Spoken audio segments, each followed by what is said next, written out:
In the previous video, we covered the third sutra of the Samadhipada, in which we discussed the state of the mind when it's free of sensations. Tada drashtuhu surupe vasthanam. When the mind is free of mental sensations, the individual regains its blissful nature.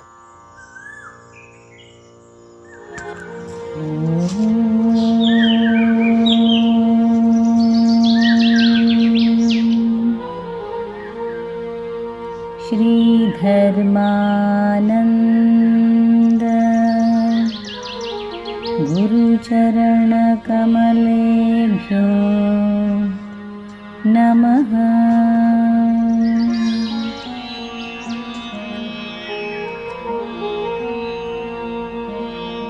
Presenting the Yoga Sutram of Maharshi Patanjali with the commentary of Maharshi Vyasa, translated and presented by Kuladev Dhiman. Yogena Chittasya Padena Vacha Sharirasya cha vaidyakena yopakarotam pravaram munina Patanjali pranjaliranatosmi.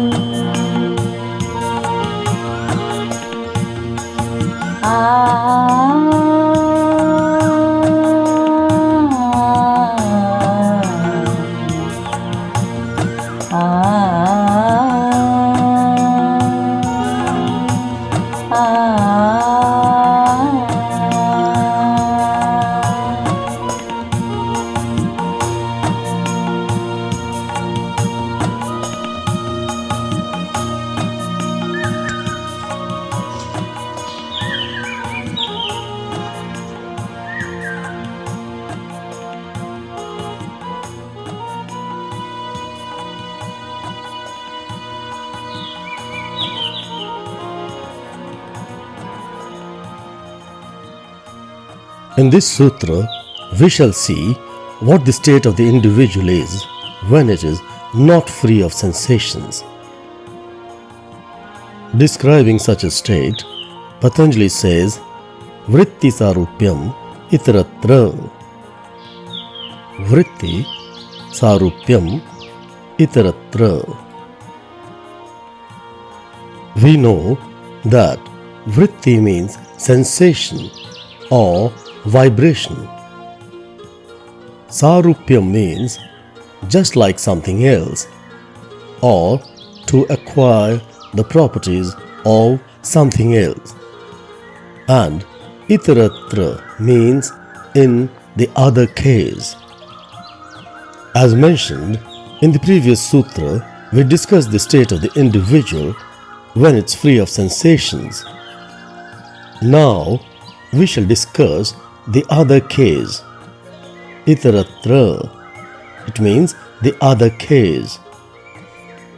Now we shall discuss the other case, that is, the case of the individual when it's not free of sensations.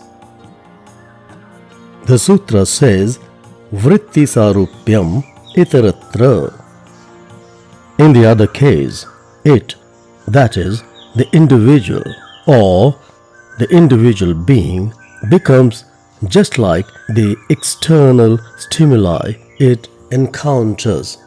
In other words, if the stimuli is pleasurable, the individual becomes happy, and if it is unpleasurable, the individual becomes unhappy.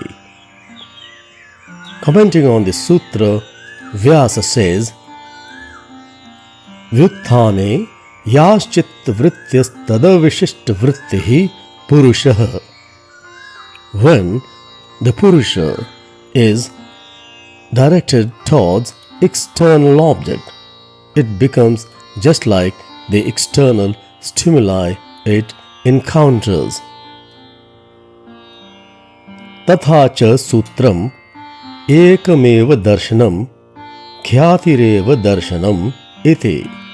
When the mind is directed outwards, it strongly identifies itself with whatever it is perceiving. So says a sutra. Vyasa does not name the author of the sutra, but the experts tell us it is the sutra written by Panchashikhacharya, a great scholar of antiquity. When the Purusha externalizes and interacts with the phenomenal world through the medium of the mind, the Purusha seemingly becomes like the object it is perceiving. Or we can say that it gets colored by the object it is perceiving. Vachaspati Mishra, one of the other commentators on the Yoga Sutram, says that once the Purusha gets externalized, the mind of the Purusha gets bombarded by three types of stimuli. Shanta, that is blissful, Ghora, dynamic, and Mudha, sluggish. The mind then gets colored by them accordingly. Shanta, the first type of stimulus, produces happiness. Ghora, the second type, produces misery. And Mudha, the third type, generates lethargy and ignorance. To show how the mind becomes just like the object it is affected by, Vijnana Bhikshu, another commentator, gives an analogy of molten copper taking the shape of the caste it is poured into. Let's go back to Vyasa's commentary. Chittam mayaskantmani kalpam sannidhi matropakari drishyattvena swambhavati purushasya swaminaha. By being very close to the Purusha, the mind becomes the master of the conscious Purusha, just like a magnet pulls iron towards it. In the same manner, the mind becomes Purusha's master. Tasma chitta vritti bodhe purushasyanadihi sambandho hetuhu.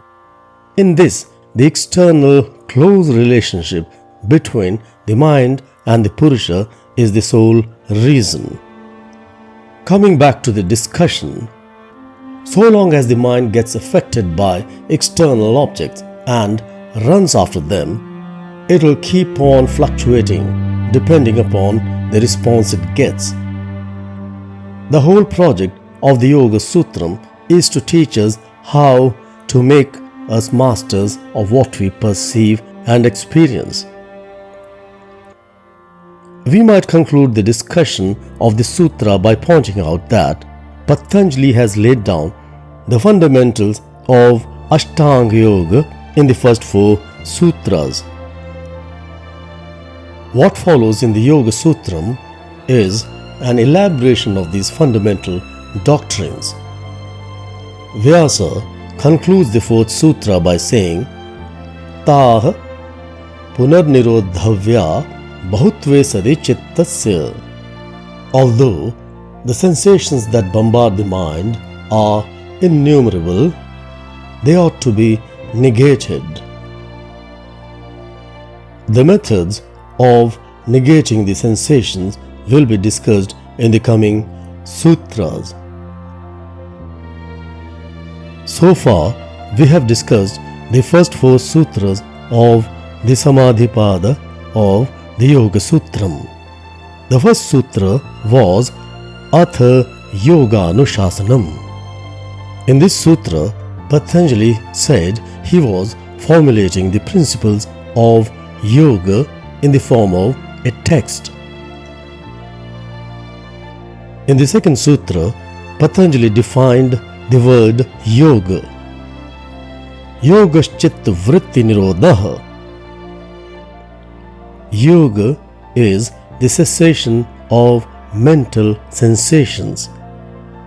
In the third sutra, Patanjali described the state of the individual when it is free of sensations. Tada drashtuhu surupeva sthanam. In that state, that is, in the state when the mind is free of sensations, the individual regains its original blissful nature.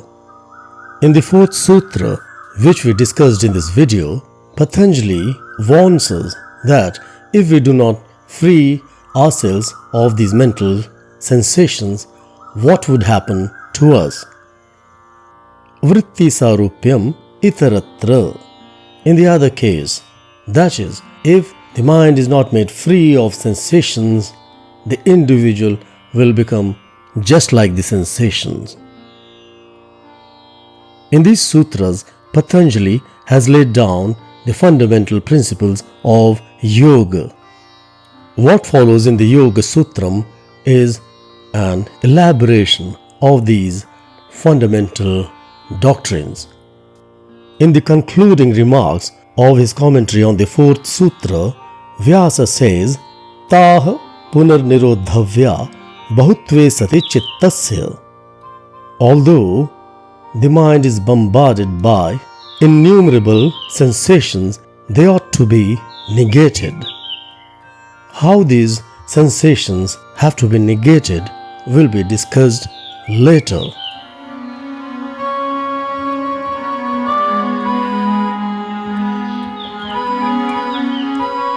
Yogena chittasya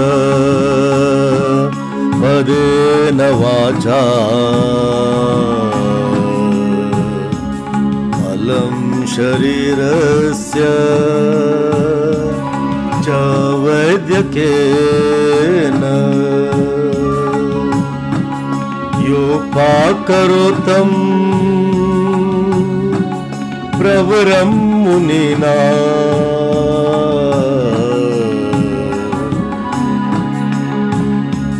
Patanjali Pranjaliranatosmi